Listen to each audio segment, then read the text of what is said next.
Tahimik ang baryo ng San Damaso tuwing umaga. Ang mga ibon ay masayang nag-aawitan habang ang hamog ay dahan-dahang humahaplos sa mga dahon ng mangga sa likod bahay ni Lolo Ramon Almeda. Dati siyang guro sa elementarya, isang respetadong lalaki na itinuring na haligi ng kabutihan sa kanilang bayan. Kilala siya noon bilang istrikto ngunit makatarungan. Ang bawat batang natuto sa kanya ay laging may baon na aral sa puso. Ngunit ngayon, sa edad niyang 78, tahimik na lamang siyang nakaupo sa lumang upuan, pinagmamasdan ang mundo na tila unti-unting lumalayo sa kanya mula nang pumanaw ang kanyang asawang si Lola Leticia. Tila nawala ang kulay ng kanyang araw. Nung una, akala niya'y makakabawi siya sa lungkot dahil inimbitahan siya ng panganay niyang anak na si Rafael Almeda na tumira sa kanila. "Tay, dito na po kayo tumira. Huwag na kayong mag-isa sa lumang bahay. Dito po, may kasama kayo." Magalang pang sabi noon ni Rafael habang inaabot ang bag ng matanda. Ngunit ang init ng pagtanggap na iyon ay tila apoy na mabilis na namatay sa paglipas ng mga buwan. Sa umpisa, sabay-sabay pa silang kumakain. Si Rafael, ang asawa nitong si Mirna, at ang dalawang anak na si Ella at Junie ay madalas nakangiti sa kanya. Lagi pang nagtatanong si Mirna ng, "Tay, gusto niyo po ba ng gatas bago matulog?" Ngunit nang maubos na ang ipon ni Lolo Ramon, ang maliit na pensyon at perang nakatabi mula sa pagtuturo, unti-unting nagbago ang ihip ng hangin sa bahay.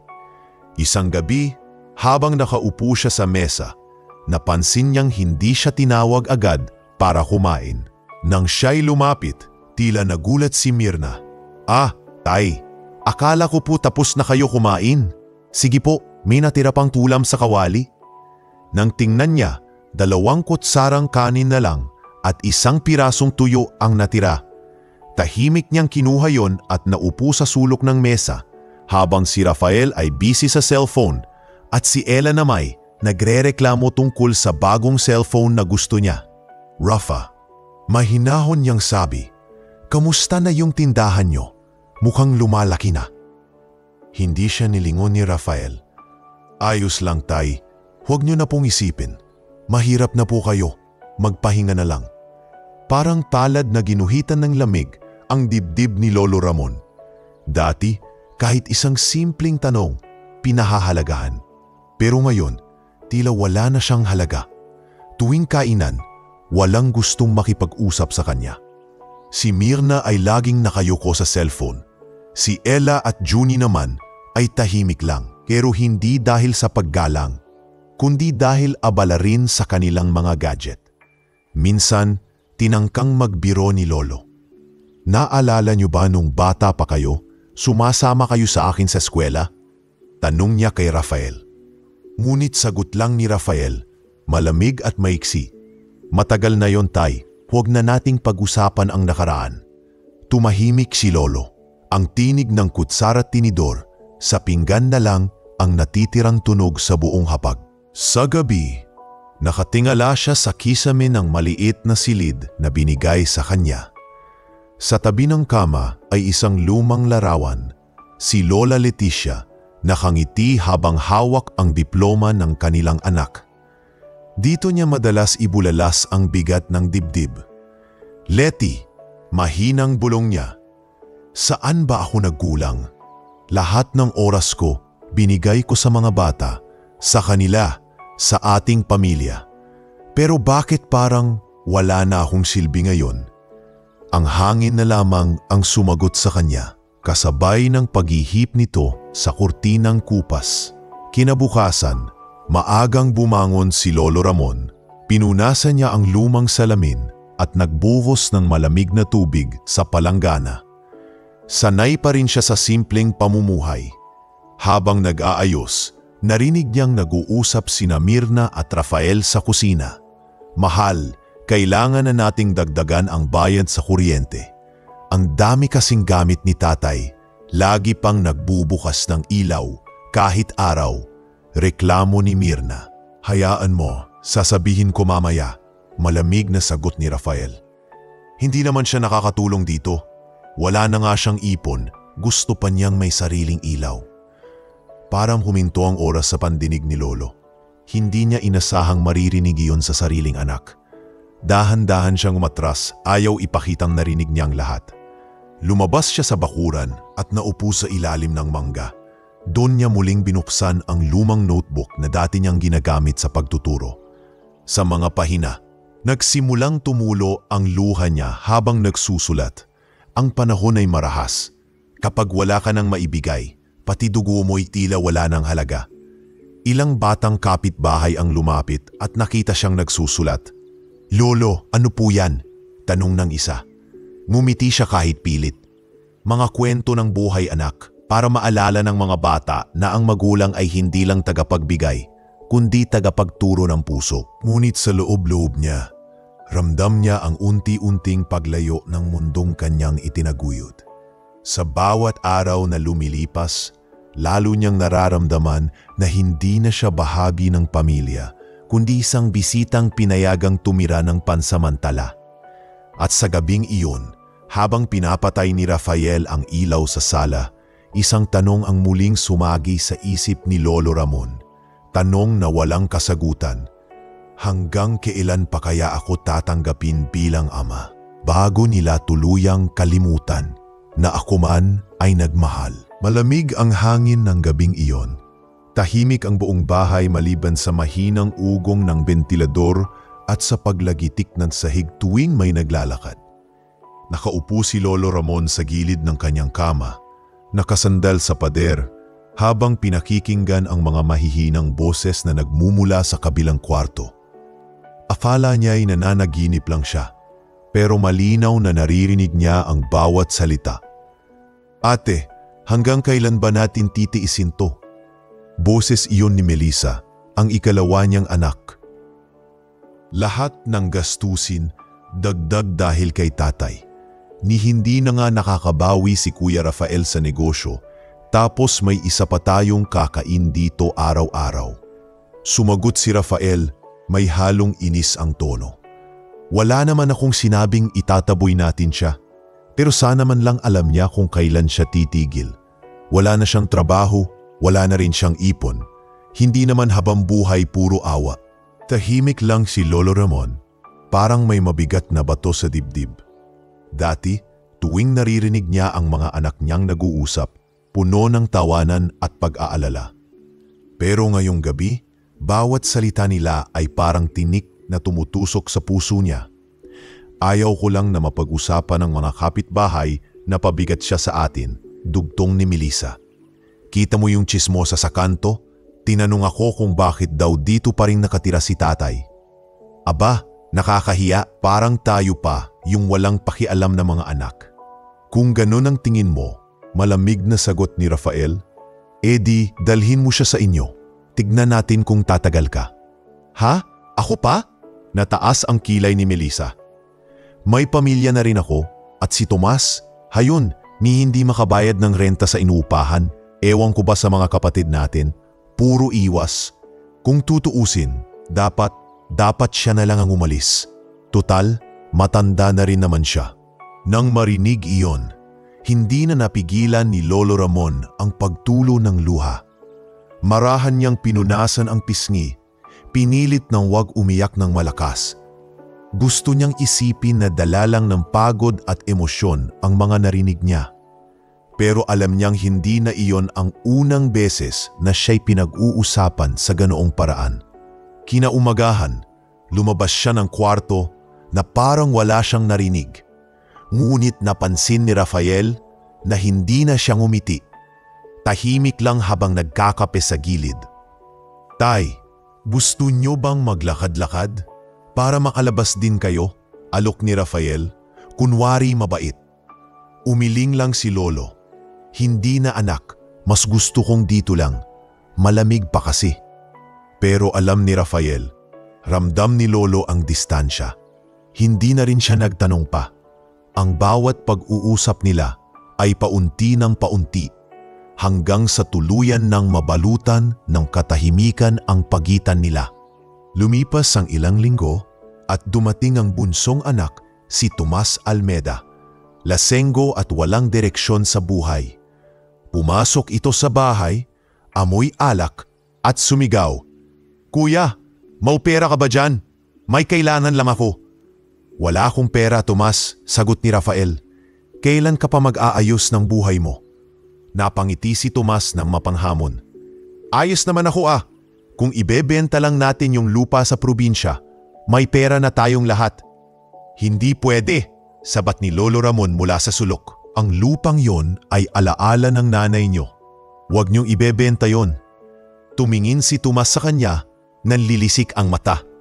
"Tay, hanggang kailan pa ba kayo kakapit sa mga lumang bagay? Wala na si nanay. Kailangan naming nabuhay. Kayo nga, kailan pa ba kayo mawawala para matapos na tong kalbaryo namin?" Parang sinaksak si Lolo Ramon sa dibdib sa narinig. Hindi siya makapagsalita. Tanging ang kamay lang niya ang nanginginig habang pinipigilan ang sariling umiyak. Si Rafael, sa halip na sitahin ang kapatid, ay nagkunwaring walang narinig. "Lumabas ka na, Tomas," mahinang sabi ni Rafael. "Hindi tayo makakapag-usap ng maayos kung ganyan ka."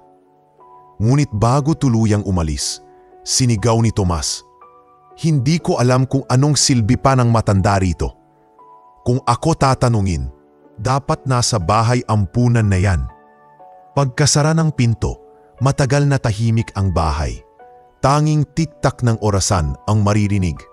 Si Lolo Ramon, nakayuko lang, hawak ang tasa ng kape na matagal nang lumamig. "Wala abang sasabihin, Rafael?" Mahinahon niyang tanong. Nag-angat ng tingin ang anak, pero halatang iniiwasan ang titig ng ama. "Tay, huwag niyo na pong palakihin. Si Tomas kasi, ganun talaga yon. Pasensyahan niyo na lang." Tumango si Lolo, pilit na ngumingiti. "Oo anak, ako na lang ang maiintindihan." "Ako na lang," kinagabihan. Habang nakahiga siya, tumitig siya sa kisame at pinilit intindihin ang lahat. Siguro nga, mahina niyang sabi, ganito talaga kapag wala ka ng halaga sa mundo. Mula noon, bihira na siyang makipag-usap. Sa umaga, tahimik siyang nag-aayos ng halaman sa bakuran. Sa tanghali, kumakain siya mag-isa, madalas sa sulok ng mesa. Sa gabi, sa kanyang kwarto na lamang niya, kinakausap ang mga alaala ng nakaraan. Isang beses, tinanong siya ni Rafael, "Tay, bakit hindi na kayo lumalabas?" Mumiti si Lolo, mapait, para wala nang maistorbo sa inyo. At mula noon, hindi na muling sumagot si Lolo Ramon sa mga tanong ng kanyang mga anak. Sa halip, mas pinili niyang pakinggan ang katahimikan. Ang dating tahanan na puno ng tawanan ay naging kulungan ng lungkot at pangungulila. Sa bawat gabing lumilipas, ang mga salitang "wala ka ng silbi" ay paulit-ulit na umuukit sa kanyang isipan. Hanggang sa unti-unti, tuluyan na siyang naging estranghero sa sariling tahanan na minsang itinayo niya sa pag-ibig at sakripisyo. Isang hapon ng linggo, abala si Rafael sa paghahanda ng maliit na salo-salo sa bahay.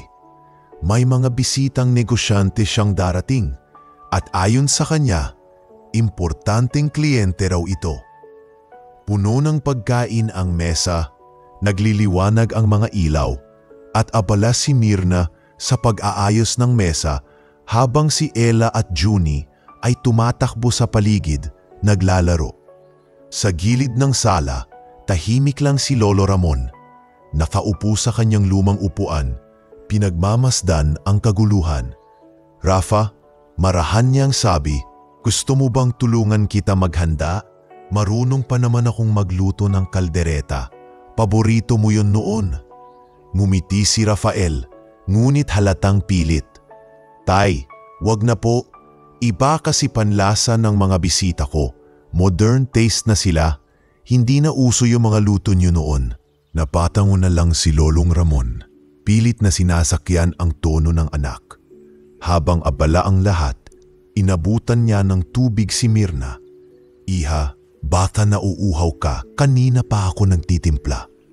Ngunit ngumiti lang ito ng malamig. Salamat po tay, pero may juice naman akong ginawa.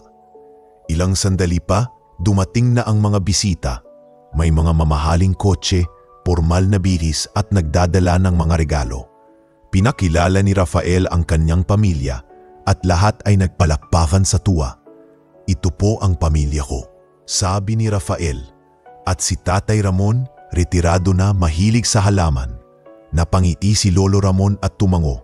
Magandang hapon po, magalang niyang bati. Ngunit hindi pa man natatapos ang kanyang pagbati, narinig na niya ang mahinang buluman ng isa sa mga bisita. Ta, siya ba yung guro noon sa public school? Akala ko may negosyo rin. Tumawa si Melissa na dumating din sa okasyon. Ay naku, wala yan. Si tatay kasi old school. Ayaw gumamit ng cellphone, hindi marunong mag-email, puro kwento ng nakaraan. Nagtawanan ng mga bisita at kahit si Rafael ay ngumiti rin. Hindi man lang pinagtanggol ang ama.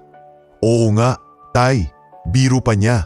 Baka kailangan nyo na ng tutorial para hindi kayo ma-left behind. Napayuko na lang si Lolo Ramon.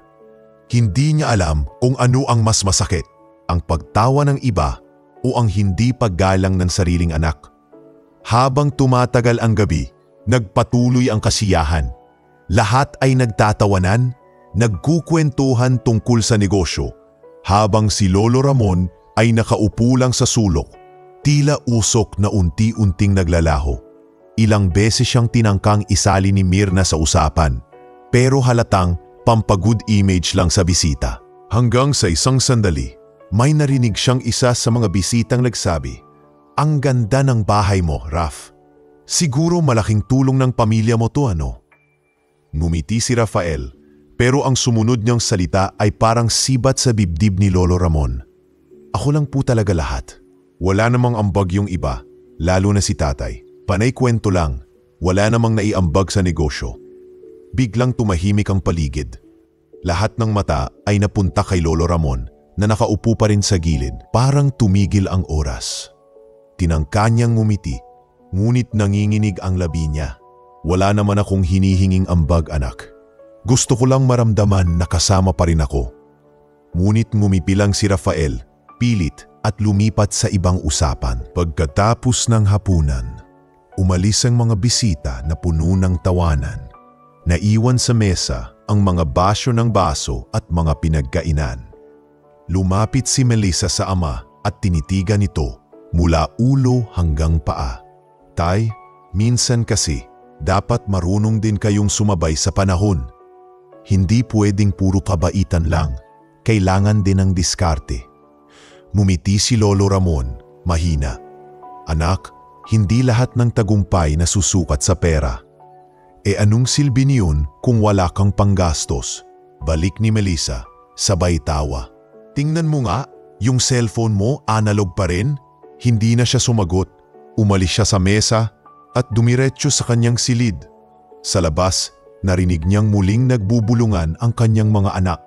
Tila walang pakialam sa mga salitang binitiwan nila. Kinabukasan, nagulat si Lolo Ramon nang makitang lasing na naman si Tomas sa bakuran.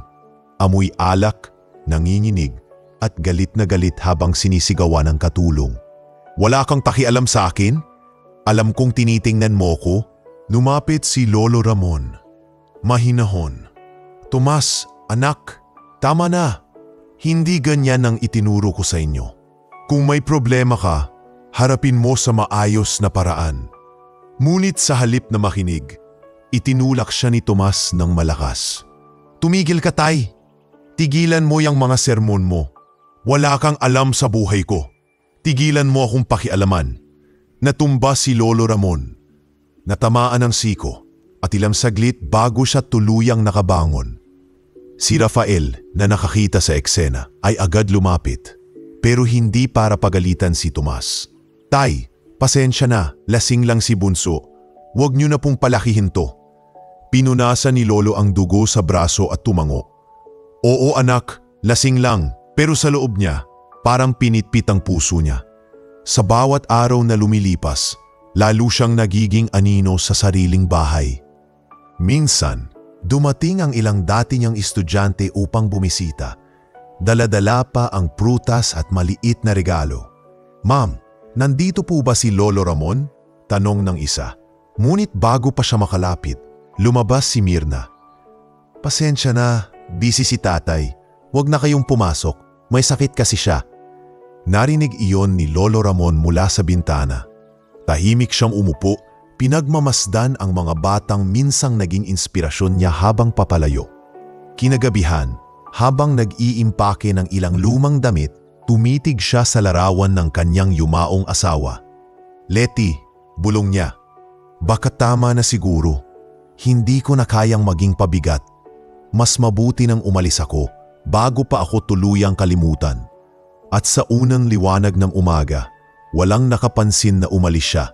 Iniwan niya ang bahay ng walang paalam.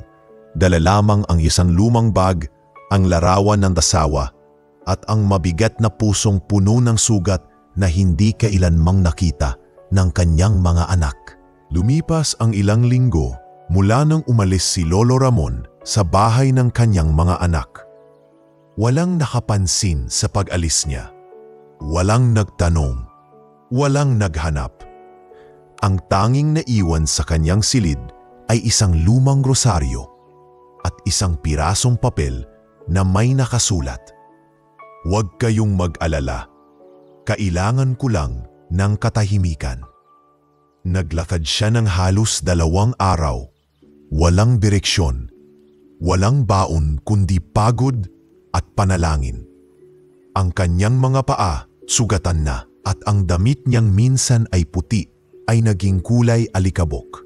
Sa ilalim ng isang malaking punong mangga sa gilid ng bukirin, naupo siya, hawak ang kanyang maliit na bag. Ang hangin ay malamig at ang mga ibon ay nagliliparan na parang walang pakialam sa lungpot ng matanda. Diyos ko, mahina niyang sabi habang pinagmamasdan ang malawak na palayan. Kung ito man ang parusa ko, tatanggapin ko. Pero sana, ipakita mo pa rin sa akin na may saysay pa rin ang natitirang araw ko. Habang pinipigilan ang pag-iyak, may lumapit na isang lalaki. Mga 50 anyos, payat ngunit matikas. May mga kalyo sa kamay at bakas ng araw sa balat. Ayos lang ba kayo, Lolo? Tanong ng lalaki, sabay abot ng tubig mula sa banga. Salamat, iho. Sagot ni Lolo Ramon. Naglalakad lang ako. Ewan ko kung saan ako dadalhin ng mga paa ko. Ngumiti ang lalaki. Ako nga pala si Mang Orly Maniego. Magsasaka dito. Kung gusto nyo, may bakanting barong-barong doon sa dulo ng bukid. Walang tao, pero matibay pa. Pansamantala nyo munang tuluyan habang nagpapahinga. Tumango si Lolo, may halong pag-aalangan. Hindi ko naman gustong istorbohin ka. Ay naku, walang istorbo-istorbo dito, sagot ni Mang Orly. Kaming mga magsasaka, sanay tumulong. Halika, samahan ko kayo. Magkahalong pagod at pasasalamat ang naramdaman ni Lolo habang naglalakad sila sa pilapil. Doon niya nakita ang barong-barong. Gawa sa pinagtagpi-tagping yero, may pinto ngunit walang kandado at may lumang banig sa loob. Sa tabi nito ay may maliit na poso at taniman ng gulay. Ito, sabi ni Mang Orly. Hindi magarbo pero presko.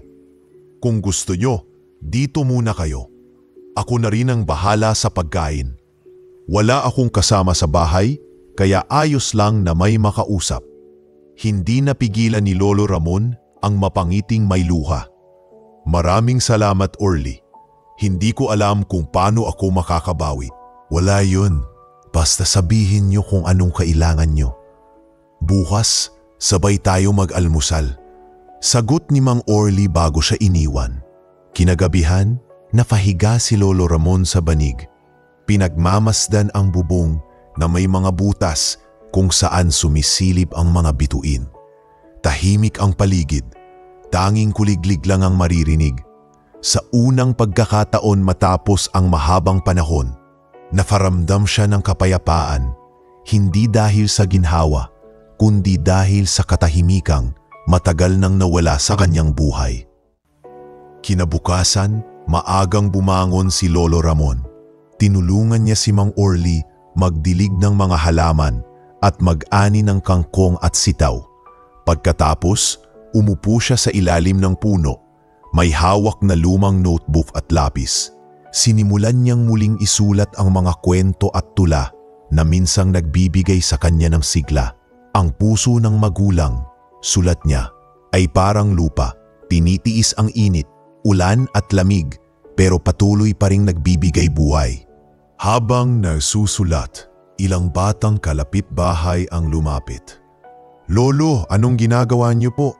Tanong ng isa, si Tino, 7 taong gulang. "Kwento, iho," sagot niya habang nakangiti. "Gusto mo bang marinig?" Tumango si Tino at umupo sa tabi niya. Kasunod ng 2 pang bata, si Mina at Boyet. Binasa ni Lolo ang ginawa niyang tula tungkol sa pangarap, sa kabataan at sa pag-asa. Tahimik ang mga bata, nakikinig na parang naglalakbay sa bawat salita. "Lolo," sabi ni Mina matapos niyang magbasa, "turuan niyo po akong magsulat ng pangalan ko." Sabi ni Nanay, "Hindi pa ako marunong." Napangiti si Lolo. "Sige, halika. Simulan natin sa titik M." At mula noon, araw-araw, pumupunta ang mga bata sa barong-barong. Tinuruan niya silang bumasa, sumulat at magkwento. Sa ilalim ng puno, ginamit niya ang lupa bilang pisara, ang mga dahon bilang papel, at ang kanyang puso bilang gabay. Si Mang Orly, tuwing hapon, ay nakangiting pinagmamasdan si Lolo. "Parang nabuhay ulit tong lugar dahil sa inyo," sabi niya minsan habang nagkakape. "Hindi ko alam kung nabuhay nga, Orly," tugon ni Lolo. "Pero sigurado akong may rason pa pala kung bakit ako nandito." Dumating ang mga araw na ang mga magulang na mga bata ay lumalapit at nagpapasalamat. "Salamat po, Lolo Ramon," sabi ng isang ina. Dati ni hindi marunong bumasa si Tino, ngayon tinuturuan na rin kami. At sa bawat salamat na marinig niya, parang natatabunan ng bagong sigla ang mga sugat sa kanyang puso. Kahit mahirap ang buhay, hindi siya nakaramdam ng inggit. Ang tinapay at kape sa umaga ay sapat na. Ang halakhak ng mga bata ay parang musika sa kanyang pandinig. Sa gabi, bago matulog, tinutupi niya ang kanyang mga tula at inilalagay sa kahon na gawa sa kahoy. "Letty," bahina niyang bulong sa dilim. "Hindi man ako kasama ng mga anak natin, binigyan pa rin ako ng Diyos ng mga batang marunong magmahal. Siguro ito na ang tunay na tahanan." At sa paglipas ng mga araw, naging bahagi na siya ng baryong iyon, hindi bilang isang matandang palaboy, kundi bilang isang guro na muling nakatagpo ng saysay sa mundong minsang itinakwil siya. Makalipas ang ilang buwan, tuluyan nang nakasanayan ni Lolo Ramon ang tahimik na buhay sa baryong tinuluyan niya. Umaga pa lang ay dinig na ang tawanan ng mga batang tinuturuan niya sa ilalim ng puno. Si Mang Orly naman ay palaging dumadaan, bit-bit ang mainit na pandesal at kape. Sa tuwing sumasapit ang dapitapon, sabay silang umuupo sa harap ng barong-barong. Pinagmamasdan ang paglubog ng araw sa likod ng palayan. "Parang ginto yung araw pag lumulubog, ano, Orly?" sabi ni Lolo Ramon. Hawak ang tasa ng kape. "Oo nga, Lolo," tugon ni Mang Orly. "Parang kayong mga matatanda. Habang papalubog, mas nagiging maganda." Napangiti si Lolo. "Nako, kung ganun, baka konti na lang, tuluyan na akong mawala sa tanawin." Pareho silang tumawa, ngunit sa loob ni Lolo Ramon may kakaibang kapayapaan. Hindi niya alam kung ano ang nangyayari sa kanyang mga anak. at ayaw na rin niyang alamin. Ang mahalaga sa kanya, araw-araw ay may mga batang natututo at may ngunit sa kabilang dahon ng bayan, ibang-iba ang nangyayari. Sa bahay ni Rafael, nagsisigawan ang magkakapatid. Sa mesa, nakakalat ang mga papel, resibo at titulo ng lupa. "Hindi mo dapat binenta yan, ate," sigaw ni Rafael kay Melissa habang pinupukpok ang kamay sa lamesa. "Wala kang karapatan. Ang lupa na yan ay parte ni tatay. Hindi mo pwedeng galawin." "Wala nang titulo yon, kuya," balik ni Melissa, sabay hagis ng folder. Naubos na ang panahon ng pagmamay-ari at saka matagal nang wala si tatay. Akala ko nga patay na. "Melissa," singit ni Tomas, nakaupo sa gilid, hawak ang bote ng beer. "Wag mo na ngang drama. Pinirmahan mo na, ibenta mo na. Tapos, ang importante, hati-hati tayo sa pera. Wag na yang moralidad." "Wala kang pakialam, Tomas," sigaw ni Rafael. "Ikaw nga nakikihati pero hindi man lang tumulong." Ngumisi si Tomas, sabay tungga ng beer. "Delikado? Mas delikado ang walang pera, kuya. Lahat tayo kailangan ng pambayad, kailangan ng gastos. Si tatay, kahit kailan, hindi na babalik dito. Kaya kung may perang darating, gamitin na." Hindi na nakatiis si Rafael. "Ang sinasabi ko, Tomas, ay kung sakaling malaman ni tatay ito." Ano?" sigaw ni Melissa. "Wala na siyang karapatan. Siya na mismo ang umalis. Tapos ngayon, sisisihin niyo ako? Yung pera, ginamit ko para sa negosyo ng asawa ko. Akala ko tutubo, pero nalugi. Ano bang gusto niyo? Mamatay kami sa gutom?" Tumahimik si Rafael. Tumitig siya sa kapatid, halatang puno ng pagod at galit. "Alam mo, ate, hindi pera ang dahilan kung bakit lumalayo tayo sa isa't isa, kundi tong ugali nating lahat na puro sarili lang ang iniisip." Ngunit hindi siya pinakinggan ni Melissa. "Kung gusto mo ng moralidad, ikaw na lang ang maging santo. Ako gusto ko lang mabuhay." At sa isang iglap, bumagsak ang katahimikan sa buong bahay. Tanging lagaslas ng ulan sa bubong ang maririnig, kasabay ng pagkislap ng kidlat sa labas. Lumipas ang mga araw at unti-unting lumabas ang problema. Ang perang nakuha sa bentahan ng lupa ay mabilis na naubos. Ang negosyo ni Melissa ay tuluyan nalugi at ang asawang si Arnold ay tumakbo kasama ang natitirang puhunan. Si Tomas naman ay nalulung pa sa sugal at ang bahaging pera niya ay naubos sa isang linggo. Nagkagulo sila. Halos magdemanda si Rafael sa mga kapatid nang malaman na peke pala ang ilang dokumentong ginamit sa bentahan. "Melissa," sigaw niya sa telepono, "ginamit mo pangalan ko sa pirmahan. Pwede akong makasuhan dito." "Hindi ko alam na bawal yon," iyak ni Melissa. "Akala ko simpleng proseso lang, sinabi ng ahente, legal daw." "Legal?" sigaw ni Rafael. "Wala kang alam sa batas pero pumirma ka? Alam mo bang kasuhan ng falsification to?" Habang lumalala ang gulo sa pamilya, si Lolo Ramon ay nananatiling walang kamalay-malay sa lahat. Isang gabi, habang naglalakad pa uwi galing sa pagtuturo sa mga bata, nadaanan niya si Mang Orly na nag-aayos ng lampara. "Uy Lolo, mukhang galing ka na naman sa klase mo bati ni Orly. "Oo Orly, tinuruan ko sila ng tungkol sa katapatan ngayon," sagot ni Lolo, nakangiti. "Ang sabi ko sa kanila, ang katapatan ay hindi lang salita, ito'y gawain. Kapag niloko mo ang iba, niloloko mo rin ang sarili mo." Tumango si Orly. "Tamang-tama yan sa panahon na yun, Lolo. Ang dami nang nagagawa ng tao para lang sa pera." Napahinpo si Lolo, tumingin sa malayo. "Oo, Orly. Minsan nga, ang mga anak mismo ang nakakalimot. Pero siguro, ganun talaga. Hindi ko na trabaho ang husgahan sila. Trabaho ko na lang ngayon ang magturo kahit isa, dalawang bata lang, at habang naglalakad pa uwi, inangat niya ang mukha sa langit. Ang mga bituin ay kumikislap na parang mga mata ng kanyang yumaong asawa. Letty, bulong niya. Sana masaya sila. Hindi ko alam kung anong lagay nila ngayon, pero ipagdarasal ko na hindi sila tuluyang lamunin ng kasakiman. Sa mga sumunod na linggo, naging abala si Lolo Ramon sa kanyang mga tula. Isa sa mga isinulat niya ay pinamagatang Ang Lupa at ang Pamilya. Ang lupa'y alaala ng pagmamahalan, ng pawis at ng pangakong hindi mamamatay.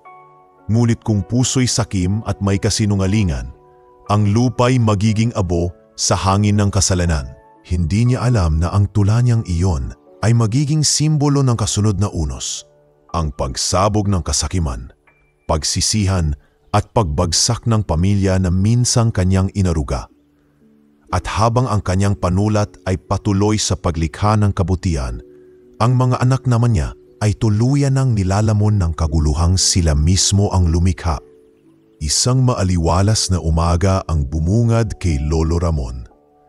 Tulad ng nakagawian, maaga siyang bumangon, nagdilig ng mga halaman sa paligid ng barong-barong, at pagkatapos ay umupo sa ilalim ng puno kung saan siya madalas magsulat ng tula. Ang hangin ay banayad at ang mga batang dati niyang tinuturuan ay nagsimula ng magsidatingan, bit-bit ang kanilang mga notebook.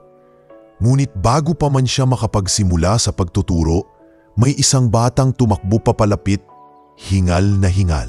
Lolo Ramon, may naghahanap po sa inyo, sabi ng batang si Tino, hawak-hawak ang isang sobre. May iniabot na sulat yung matandang nakabarong sa may kanto. Sabi, importante raw. Kinuha ni Lolo ang sobre at binasa ang pangalan sa ibabaw. Para kay Ginoong Ramon S. Almeda, personal at kumpidensyal. Sa ilalim, nakasulat ang pirma ng taong matagal na niyang hindi naririnig, Attorney Ernesto de Vera. Biglang bumalik sa isip niya ang mga alaala ng nakaraan. Mga panahong siya at si Ernesto ay magkasama sa eskwela, kapwa mga idealistang nagtuturo sa kabataan. Ngayon, halos 20 taon na ang lumipas mula nang huli silang nagkita. Marahan niyang binuksan ang sobre. Sa loob ay isang liham. Maayos ang sulat kamay at amoy lumang papel. Binasa niya ng dahan-dahan. Kaibigang Ramon, alam kong matagal na tayong hindi nagkikita. Ngunit bago pumanaw ang iyong asawa na si Leticia, ipinagbilin niyang hanapin kita at iparating ang isang dokumentong ipinagkatiwala niya sa akin. Ito ay isang special deed of donation na pirmado mismo niya at ng iyong mga anak. Ayon sa kanya, nais niyang tiyakin na ikaw lamang ang may ganap na kapangyarihan sa lahat ng ari-arian ninyong mag-asawa hanggang sa iyong huling hininga. Higit pa rito, may nakasaad sa dokumento na kapag dumating ang araw ng iyong pagpanaw, ikaw ang may karapatang pumili kung sino ang tunay na dapat tumanggap ng lupang iyon, hindi dahil sa dugo, kundi dahil sa kabutihan ng puso. Kaibigan, ito raw ang huling tiwala sa iyo ni Leticia. Naway magabayan ka nito sa huling yugto ng iyong buhay. Lubos na gumagalang, Attorney Ernesto de Vera. Napahinto si Lolo Ramon sa pagbasa. Naramdaman niya ang biglang pag-init ng kanyang mga mata at ang unti-unting pag-agos ng luha sa kanyang pisngi. Pinunasan niya ito, ngunit tuloy-tuloy pa rin ang pagbata. Parang naririnig niya ang boses ng kanyang yumaong asawa, mahinahon ngunit buo. Ramon, alam kong isang araw, malalaman mo rin kung bakit ko ito ginawa. Ang pagmamahal ay hindi nasusukat sa dugo, kundi sa kabutihan ng puso. Niyakap ni Lolo ang sulat at tumingin sa langit. Letty, bulong niya, nanginginig ang tinig. Hindi mo talaga ako iniwan. Kahit sa kabilang buhay, iniingatan mo pa rin ako. Nakita siya ni Mang Orly na nakaupo, tila tulala. Lumapit ito, dala ang kape. Lolo, ayos lang ba kayo? Para kayong nakakita ng multo. Ngumiti si Lolo, bakas sa mukha ang paghahalo ng lungkot at ginhawa. Hindi multo, Orly, kundi alaala ng isang pag-ibig na hindi ko akalaing aabot pa hanggang ngayon. Nagkibit balikat si Orly. Umupo sa tabi niya. Tungkol ba yan sa asawa niyo? Matagal ko na kasing naririnig yung pangalan ni Leticia sa mga kwento nyo.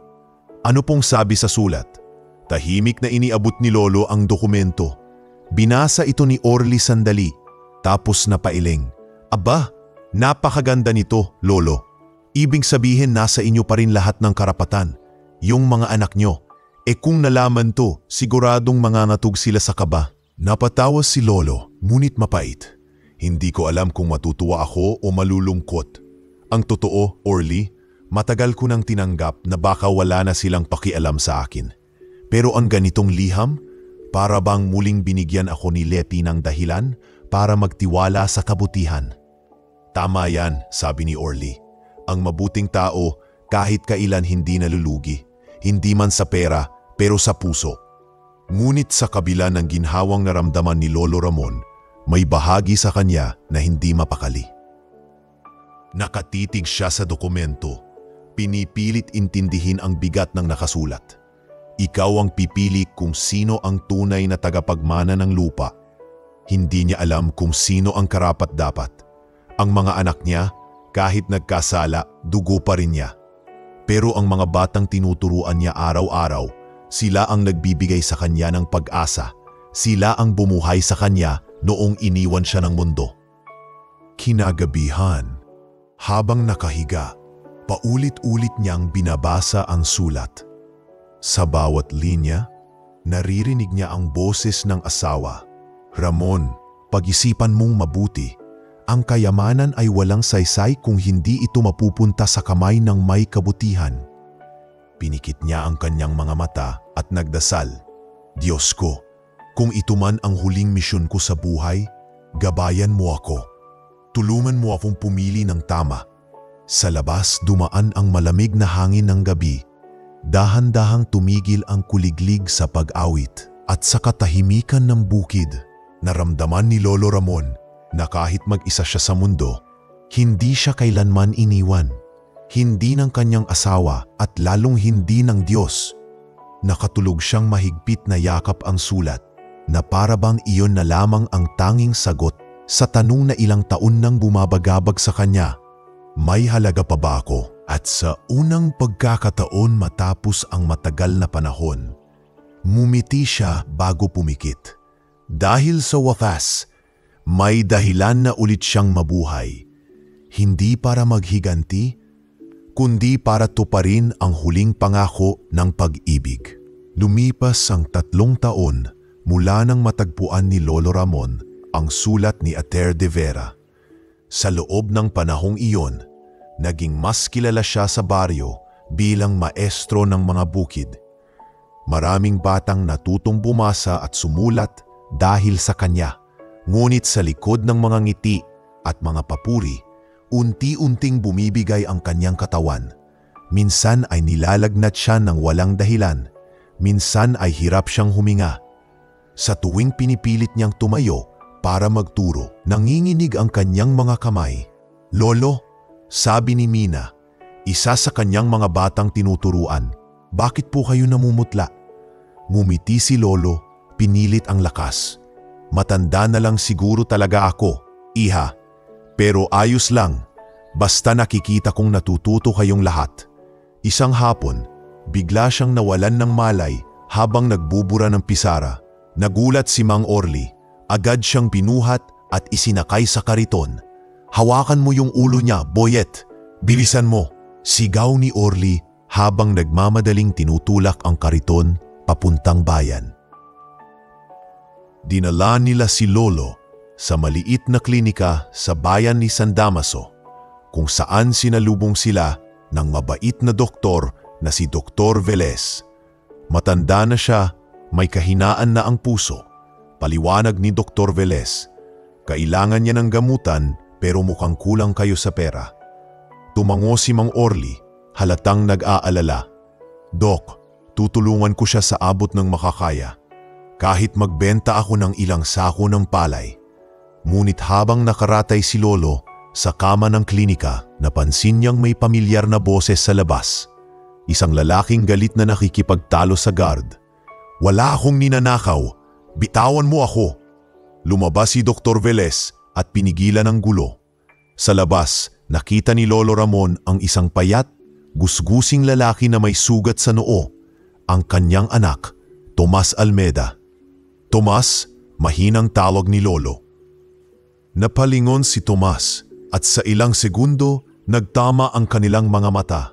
Halatang nagulat ito, ngunit agad ding nag-iba ang mukha, parang nakakita ng multo na ayaw niyang makilala. "Tay," mahina nitong sabi, ngunit puno ng kaba. Lumapit si Lolo, nanginginig pa sa lakas. "Anak, anong nangyari sa'yo? Bakit ganito ka na? Saan ka nakatira?" Umiling si Tomas, umiwas ng tingin. "Wala na kayong kailangang malaman. Hindi ako kailangang kausapin ng taong iniwan ako." Napahinto si Lolo, halos mapayuko. "Anak, ako ang umalis noon dahil sawang-sawa ka na sa amin? Dahil sa amin mo kasalanan lahat?" Singit ni Tomas, puno ng galit. "Wala akong pambili ng gamot noon, wala akong pera, at wala ka ring naiwang tulong. Alam mo bang halos mamatay ako sa gutom?" "Anak, hindi ko alam. Walang nagsabi sa akin." Ngunit bago pa siya makapagsalita pa, lumayo si Tomas. "Tama na, tay. Kung gusto niyo akong tulungan, huwag niyo na akong lapitan. Hindi ko kailangan ng awa ninyo." Sinubukan ni Lolo na abutin ang kamay ng anak, ngunit iniwasan siya nito. "Tomas, kahit sandali lang. Ito, may konti akong pera. Pambili mo man lang ng pagkain." Ngunit sinampal ni Tomas ang perang inabot. "Hindi ko kailangan yan. Itago niyo na para sa sarili niyo. Baka may maawa pa sa inyo." Tumalikod ito at tuluyang lumayo. Iniwan ang ama sa gitna ng kalsada, habang si Lolo ay tahimik na nakatingin sa kanyang papalayong anino. Walang luha ang lumabas sa kanyang mata. Tanging isang buntong hininga lamang na tila sabay na biniiwan ang lahat ng sakit ng puso at panahon. Nakita siya ni Dr. Velez at agad siyang inalalayan pabalik sa loob. "Lolo, kailangan niyo pong magpahinga. Baka bumigay ang puso niyo." Ngunit imbes na sumagot, sabi ng Dinan, "Mas masakit pala yung puso kapag hindi dahil sa sakit, dahil sa mga salitang galing sa anak mo." Ilang araw siyang nanatili sa klinika at doon na rin siya tumira. Isang araw, dumating ang isang babae, maayos ang pananamit at may dalang mga papeles. "Nabasa ko po sa dyaryo na may nagtuturo ng libre sa mga bata sa bukid. Ako po yung estudyanteng dati niyang tinulungan sa kolehiyo." Nagulat si Dr. Velez. Siya nga po yun. Nandiyan siya sa loob, nagpapahinga. Pumasok si Liza at nang makita si Lolo Ramon, agad siyang napangiti at halos maiyak. "Maestro," mahina niyang tawag. Pagmulat ni Lolo, tila bumalik siya sa nakaraan. "Liza, ikaw ba yan? Yung batang laging nahuhuli sa klase pero laging may dalang tula?" Tumawa si Liza, napaluha. "Ako nga po yun, sir. Hindi ko akalaing makikita ko pa kayo. Ako po ang dahilan kung bakit ako naging abogado. Dahil sa mga turo niyo noon tungkol sa katapatan." Ngumiti si Lolo, bahagyang nanginginig. "Salamat, Liza. Ang mga guro, wala namang yaman, pero kung ang estudyante nila ay tumayo ng matuwid, iyon na ang gantimpala." Mula noon, palaging dinadalaw ni Liza si Lolo. Siya ang nag-aasikaso ng kanyang gamutan at naging parang anak na rin. Habang nagkakape sila isang gabi, ibinahagi ni Lolo ang buong kwento. Mula sa pag-abandona sa kanya ng mga anak hanggang sa liham ni Attorney De Vera. Tahimik lang si Liza, pinakinggan ang bawat salita. Pagkatapos niyang marinig ang lahat, nagsalita siya, matatag ang tono. "Sir, hindi kayo dapat manatiling tahimik. Ang ginawa ng mga anak niyo ay hindi lang kawalang galang. Ito ay pandaraya. May batas na magtatanggol sa inyo." Umiling si Lolo, mahina ang tinig. "Hindi kay gustong maghabla, Liza. Hindi ko gustong gumanti." Ngunit mumiti si Liza, bahagyang may giniti ng pag-unawa. "Hindi po tungkol sa ganti, sir. Tungkol ito sa hustisya. Hindi dahil gusto nating manakit, kundi dahil gusto nating itama ang mali.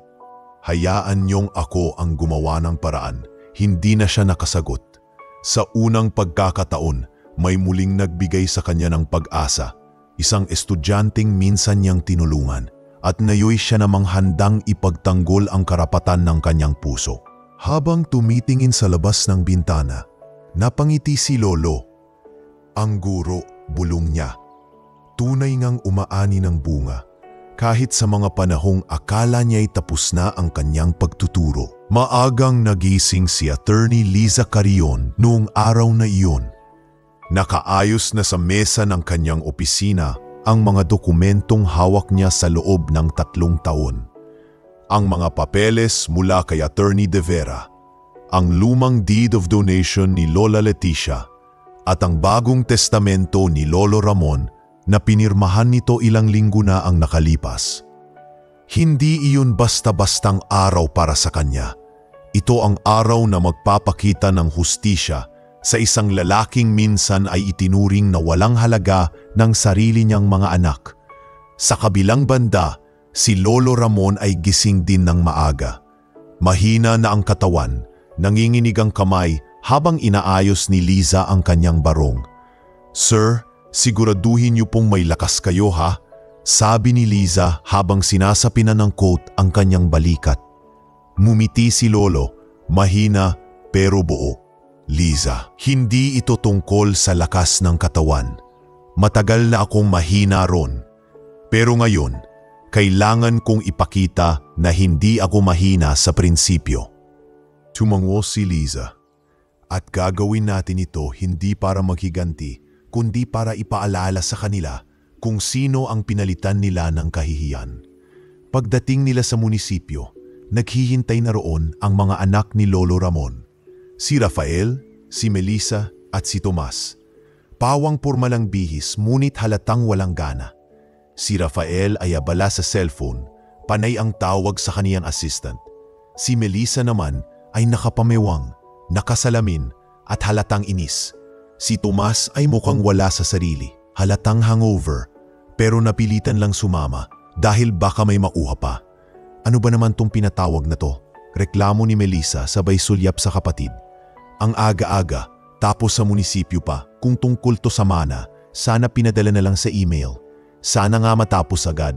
Dagdag ni Rafael, "Sayang oras, may meeting pa ako mamaya." "Basta ako," sabat ni Tomas, "sana may parte ako, wala na kong pambili ng alak." Pagkain pala. Napailing si Melissa. "Tignan mo nga tong isa, ni hindi marunong mahiya." Tahimik ang buong silid nang biglang bumukas ang pinto. Dahan-dahang pumasok si Lolo Ramon, nakabarong, hawak ang tungkod at sa likod niya ay si Attorney Liza na may bitbit na makapal na envelope. Lahat ng ingay ay naputol. Sa unang pagkakataon matapos ang ilang taon, magkasama ulit sila, ang ama at ang mga anak na minsang itinakwil siya. "Tay," sabi ni Rafael, bahagyang nagulat. "Kayo pala ang dahilan ng lahat ng to? Ano to? Family reunion?" Tahimik lang si Lolo. Lumapit siya sa harap, naupo sa silyang inihanda ni Liza at dahan-dahang tumingin sa kanila. Hindi galit ang nasa kanyang mga mata, kundi isang uri ng kalmadong may bigat. Umupo si Liza sa tabi niya at marahang binuksan ang envelope. "Magandang umaga po sa inyong lahat. Ako po si Attorney Liza Carrion, legal representative ni Ginoong Ramon S. Almeda. Ang dahilan ng pagtitipong ito ay upang basahin at ipaliwanag ang mga dokumentong iniwan ng inyong ina, si Ginong Leticia Almeda, at ang mga na-update na legal papers ni G. Ramon." Tumaas ang kilay ni Melissa. "Wait, updated? Wala naman kaming pinipirmahan." Mumidi si Liza. "Hindi nagpadaig. Hindi nyo kailangang pumirma, Ginang. Ang mga dokumento ay personal na pinanghawakan ni Attorney Ernesto De Vera bago siya pumanaw. At ngayon, legal na itong naibalik sa tunay na may-ari." "Ano raw?" singit ni Tomas habang nakataas ang kilay. "Tay, ano bang sinasabi nito? Hindi naman ako pabor sa ganitong drama." Marahang tumikhim si Liza at nagsimulang magbasa. Sa bisa ng Special Deed of Donation na pirmado ni Ganing Leticia Almeda, lahat ng ari-arian ng mag-asawa, kasama ang lupang nasa San Damaso at mga kabahayan, ay pansamantalang ipinagkakaloob sa asawa niyang si G. Ramon S. Almeda bilang buong tagapangalaga hanggang sa kanyang pagpanaw. Napatigil si Rafael. Alam namin yan, pero matagal nang. Hindi pa ako tapos, G. Almeda. Sabat ni Liza, mahinahon ngunit matalim. Ayon din sa dokumentong ito, si G. Ramon ay binigyan ng kapangyarihang pumili ng magiging tagapagmana ng naturang ari-arian base sa kanyang sariling pagpapasya at ayon sa kabutihan ng puso ng kanyang mapipili, at hindi obligadong ibigay ito sa mga anak kung sakaling mapatunayang nagkulang sila sa kanyang karangalan at paggalang. Biglang napatigil si Melissa. Ano? Ibig mong sabihin? Na pwedeng hindi kami ang magmana? Exactly. Sagot ni Liza. Diretso ang tingin sa kanya. At iyan ang nakasaad dito sa batas. Tahimik ang buong silid. Tanging tik-tak ng wall clock ang maririnig. Si Rafael ay napahawak sa sentido. Halatang nagpipigil ng emosyon. Si Tomas naman ay napangisi ng mapait. Aba, mukhang hindi lang ako ang malas sa pamilya. Sabi niya, sabay tawa. Tumayo si Lolo Ramon, dahan-dahan. Mga anak, mahina ngunit malinaw ang tinig niya. Hindi ko kayo pinatawag para saktan o ipahiya. Pinatawag ko kayo para ipaalala kung paano nyo ako itinuring noon. Hindi ko kailanman ginusto ang yaman, pero ginusto kong maramdaman na kahit isa man lang sa inyo ay marunong pa ring magpahalaga sa magulang. Napatungo si Melissa. Si Rafael ay napatingin sa ama, tila gustong magsalita, ngunit walang masabi. Ngayon, pagpapatuloy ni Lolo, ang dokumentong hawak ni Attorney Liza ay hindi pa pinal, ngunit gusto kong marinig niyo mismo na ang desisyon ko ay hindi base sa galit, kundi sa katotohanan. Kung sino man ang nagmamahal, nagmamalasakit at may puso para sa kapwa, sila ang nararapat na magmana ng lupaing pinagpuyatan namin ng inyong ina. Tahimik, walang sumagot. Hangin lang ang gumalaw sa kurtina habang tinitigan ni Lolo ang kanyang mga anak isa-isa. Anak, wika ni Lolo kay Rafael. Akala ko noon, ikaw ang magpapatuloy ng kabutihang itinuro namin. Pero ang puso mo ay napuno ng kayabangan. Kay Melissa, ang karunungan mo ginamit mo sa pagmamaliit ng iba. Kay Tomas at ikaw anak, nasayang mo ang kabataan mo sa galit at bisyo. Nanginginig ang tinig ni Lolo. Ngunit kahit ganun, hindi ko kayo'y sinumpa. Ang gusto ko lang maintindihan nyo na ang lupa hindi ninyo mabibili dahil ito ay bunga ng pagmamahal, hindi ng kasakiman. Napaiyak si Liza habang isinasara ang folder. Tama na muna sir, mahinahon niyang sabi. Bukas babasahin natin ang huling bahagi. Ngunit habang umaalis sila sa silid, naiwan ang tatlong magkakapatid, tahimik, tulala at tila ngayon lang nila naintindihan na ang kayamanang inaasam nila ay baka tuluyan ng mapunta sa kamay ng mga hindi nila inaasahan. Tahimik ang silid ng munisipyo kinabukasan. Lahat ng mga anak ni Lolo Ramon ay naroon pa rin. Tila hindi pa rin makapaniwala sa mga narinig nila noong nakaraang araw. Si Rafael ay seryosong nakaupo, halos walang kibo. Si Melissa ay tahimik na naglilinis ng kanyang salamin kahit walang dumi, at si Tomas ay nakayuko, mukhang hindi mapakali. Pagpasok ni Attorney Liza Carrion, agad niyang inilapag sa mesa ang isang makapal na folder na may nakasulat, Final Testament and Declaration of Distribution. Magandang umaga muli sa inyong lahat. Panimula niya habang inaayos ang mga papel. Ngayong araw, babasahin ko na po ang pinal na dokumento na inaprubahan at pinirmahan mismo ni Ginoong Ramon Almeda ilang linggo ang nakaraaraan. Si Lolo Ramon ay pumasok din, nakasakay sa wheelchair. Mahina na ang katawan, ngunit tuwid pa rin ang tingin. Tumango siya kay Liza at marahan itong nagsimula. Alinsunod sa kagustuhan ni Ginoong Ramon S. Almeda. Nakasaad dito na ang lahat ng ari-arian, kabilang ang lupain, bahay at natiirang ipon sa bangko ay ipinamana hindi sa kanyang mga anak, kundi sa mga batang tinuruan niya sa baryo ng San Damaso. Bilang simbolo ng bagong pag-asa at pamana ng edukasyon. Napaawang ang bibig ni Melissa, halatang hindi makapaniwala. "Ano?" sigaw niya. "Sabay tayo." "Hindi pwedeng yan. Kami ang anak niya. Hindi kami pwedeng tanggalan ng karapatan." Ngunit mahinahon lang na tiningnan siya ni Liza. Gungnong Almeda, nakasaad din dito ang revocation paper, isang dokumentong pirmado at notaryado na nagsasaad na ang anumang karapatan ninyong magkakapatid sa mga ari-arian ay binawi na dahil sa kawalan ng respeto at pagmamahal sa inyong ama. Napasinghap si Rafael, tila nawalan ng lakas. Hindi naman totoo yan. Siguro pinapirma lang siya. Niloko niyo siya." Sabay sa bunot sa sariling buhok. Sumabat si Liza. Malamig at tuwid ang tinig. "Naroon ako nang pirmahan niya ito, G. Almeda. At kung may niloko, hindi ako yon. Niloko ninyo ang sarili ninyong ama." Tahimik ang buong silid.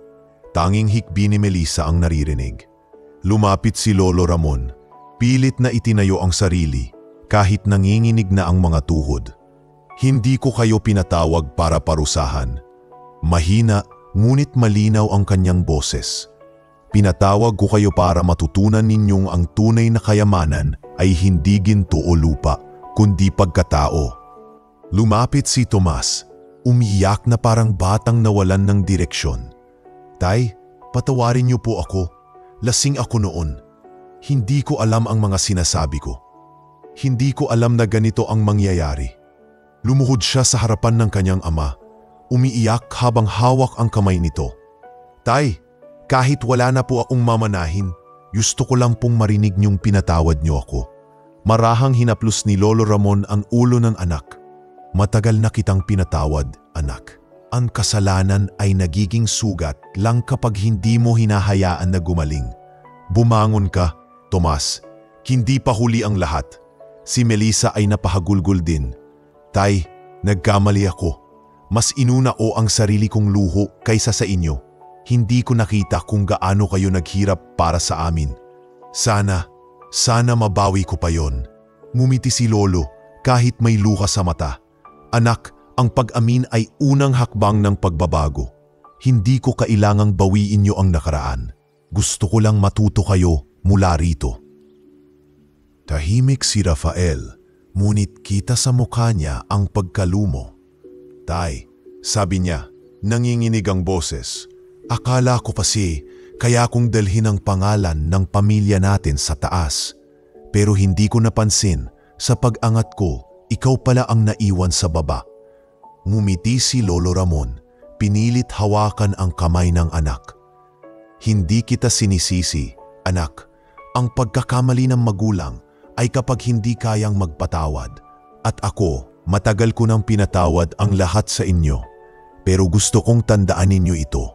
Tumingin siya sa kanilang tatlo, isa-isa. Ang yaman ay hindi nasusukat sa dugo, kundi sa puso. Maaaring magkadugo tayo, pero kung ang puso ninyo ay sarado sa pagmamahal, para kayong mga estranghero sa sarili ninyong ama. Tahimik ang silid. Si Liza ay bahagyang lumingon at pinunasan ang kanyang luha. Alam niyang iyon na ang sandaling matagal nang hinihintay ng matanda, ang makitang marunong pa ring yumuko ang mga taong minsang nagmataas sa kanya. Pagkatapos ng pagpupulong, unti-unting lumabas ang magkakapatid, tila mga batang napagalitan ng guro. Bago sila umalis, yumuko si Rafael at bumulong. "Salamat, Tay. Hindi kami karapat-dapat. Pero salamat pa rin sa lahat. Ngumiti si Lolo. Huwag mong sayangin ang natitira mong buhay sa pagsisisi. Itama mo na lang. Lumipas ang ilang buwan. Sa bawat araw, unti-unting humina si Lolo Ramon. Madalas na lang siyang nakaupo sa ilalim ng puno kung saan siya dating nagtuturo. Kasama ang mga batang ngayon ay marunong nang bumasa at magsulat. Isang gabi, habang nakatingin sa buwan, naramdaman niyang mabigat na ang kanyang paghinga. Nasa tabi niya si Mang Orly na agad lumapit. "Lolo, ayos lang ba kayo? Gusto niyo bang tawagin si doktora?" Ngumiti lang si Lolo. "Hindi na kailangan, Orly. Masaya na ako. Sabihin mo kay Liza, salamat." At sa huling hininga, marahan niyang isinara ang mga mata. Ang ngiti sa kanyang labi ay nanatili. Parang isang gurong nakakita ng kanyang mga estudyanteng natuto sa wakas. Pagkalipas ng ilang linggo, idinaos ang isang maliit na seremonya sa bayan. Sa gitna ng liwanag ng araw, itinayo ng mga batang tinuruan niya ang Ramon Almeda Learning Center. Nakalagay sa ilalim ng pangalan nito ang mga salitang, "Sa pusong marunong magpatawad, doon tumutubo ang tunay na kayamanan." Dumalo rin ang kanyang mga anak. Tahimik silang nakatayo habang pinagmamasdan ang mga bata na nag-aaral sa ilalim ng araw. Mga batang minsan ay itinuring ng kanilang ama bilang tunay na tagapagmana. At sa hangin ng umagang iyon, tila narinig nila ang mahinang boses ni Lolo Ramon. Ang ari-arian ay naglalaho, ngunit ang kabutihan kailanman ay hindi mamamatay.